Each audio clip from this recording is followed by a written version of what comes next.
जय माता दी दोस्तों, ध्यान से सुनिए। यह वीडियो आपके लिए बहुत काम की है दोस्तों। हर व्यक्ति अपने जीवन में पूजा पाठ साधना करता है। कोई कम करता है या फिर कोई ज्यादा करता है, लेकिन सभी करते हैं। लेकिन कुछ ऐसे ही नास्तिक होंगे जो नहीं करते होंगे, लेकिन अंत में उन्हें भी ईश्वर परमात्मा के पास जाना पड़ता है। यह हर व्यक्ति की जीवन की कड़वी सच्चाई है।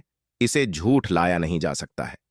दोस्तों, आप ध्यान से देखे होंगे, साधना और शरीर, ये आपके जीवन के दो पहलू हैं। साधना क्या है, समझ लीजिए।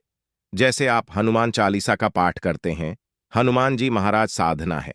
जैसे आपसे कोई व्यक्ति पूछता है, आप किसकी साधना करते हैं, आप कहते हैं हनुमान जी की साधना करते हैं। जिसकी आप साधना करते हैं वह क्या है? एक महाशक्ति है, और यह आपका शरीर है जो 5 तत्वों से बना है, जो भौतिक सुख पाने के लिए हमेशा प्रयास करते रहते हैं। जब आप अपने अनुसार कर्म करते करते थक जाते हैं, सफलता नहीं मिल पाती है, तो फिर आप किसी शक्ति की सहारा लेते हैं। वह कोई भी शक्ति हो सकती है। जब आप प्रतिदिन रेगुलर नियम से किसी शक्ति की उपासना करते हैं, साधना करते हैं, मंत्र जाप करते हैं, फिर उस शक्ति की ऊर्जा आपके शरीर के अंदर प्रवाहित होती है। आपका जो मन है, पहले वह कंट्रोल में आती है। नकारात्मक ऊर्जा शक्ति धीरे धीरे कम होती है। आप साधना कर रहे हैं, मंत्र जाप कर रहे हैं। कुछ समय बीतने के बाद आपका मन, बुद्धि, हाव भाव सब कुछ बदलने लगता है। आपके मन और बुद्धि पर आपका कंट्रोल होने लगता है। मन और दिमाग बिल्कुल शांत हो जाता है। यह सब आपकी साधना और शक्ति का असर है। धीरे धीरे जैसे जैसे आप करते जाते हैं, फिर आपको जिसकी आप पूजा करते हैं, साधना करते हैं, वही शक्ति आपकी धीरे धीरे मदद करने लगती है। और वह जो आपकी शक्ति है, जैसे मान लीजिए हनुमान जी की आप पूजा साधना करते हैं। हनुमान जी आपके प्रति बस यही सोचते हैं, आप अपने कर्म को भोगते हुए जन्म और मृत्यु से परे हो जाए। यह तो हनुमान जी सोचते हैं आपके प्रति। लेकिन आप क्या सोचते हैं? सिर्फ भौतिक सुखों को पाना चाहते हैं। कभी आपका बेटा परेशान है, किसी कारणवश आप हनुमान जी से प्रार्थना करेंगे कि हमारे बेटे का यह काम हो जाए, ये परेशानी दूर हो जाए, और वह होता भी है।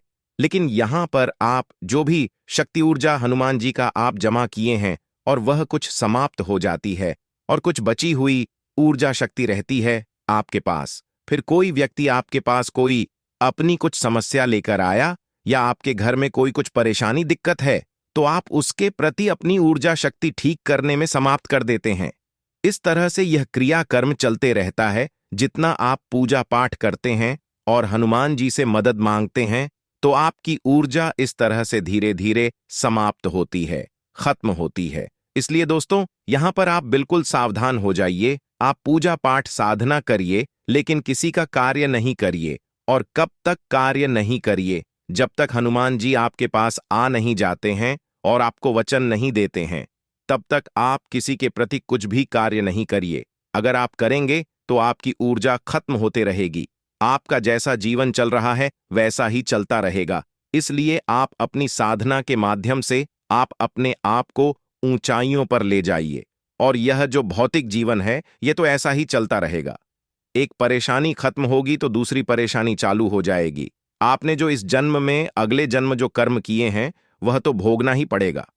किस ना किसी रूप में वह आपके सामने आता ही रहेगा, जब तक वह समाप्त नहीं हो जाएगा। इसलिए आपने देखा होगा, जो ज्यादा पूजा पाठ साधना करते हैं, उनके जीवन में अनेक प्रकार की परेशानियां, कष्ट निरंतर आते रहती हैं। आप हनुमान जी की साधना करते हैं, हनुमान जी आपको जन्म और मृत्यु से मुक्ति दिलाना चाहते हैं। इसलिए आपके जीवन में एक दुख समाप्त होता है तो दूसरा दुख चालू हो जाता है। यह निरंतर चलते रहता है। लेकिन हनुमान जी वह निरंतर आपके जीवन में बने रहते हैं। फिर आपके जीवन में जो भी कुछ होता है, वह हनुमान जी के माध्यम से ही होता है। इस तरह से आपका पूरा जीवन साधना के माध्यम से बदल जाता है। दोस्तों, यह जीवन आपका है जैसे है, जिस हाल में है वैसे ही साधना में लग जाएगी। फिर देखिए, आपके जीवन में जो भी कुछ होगा, वह आपके लिए, आपके परिवार के लिए अच्छा ही होगा। दोस्तों, यह जानकारी माता जी के माध्यम से दे रहा हूं। आप लोग करें, अपने जीवन में आगे बढ़े। मैं माता जी से प्रार्थना करता हूं। जाने से पहले चैनल सब्सक्राइब कर लीजिए, वीडियो लाइक कर दीजिए, क्योंकि ऐसी गुप्त जानकारी आप सभी को मिलती रहे, जिससे आप अपने जीवन में आगे बढ़ सके। देवी देवता का कृपा प्राप्त कर सके। अगले वीडियो में फिर मिलेंगे एक गुप्त जानकारी के साथ। धन्यवाद।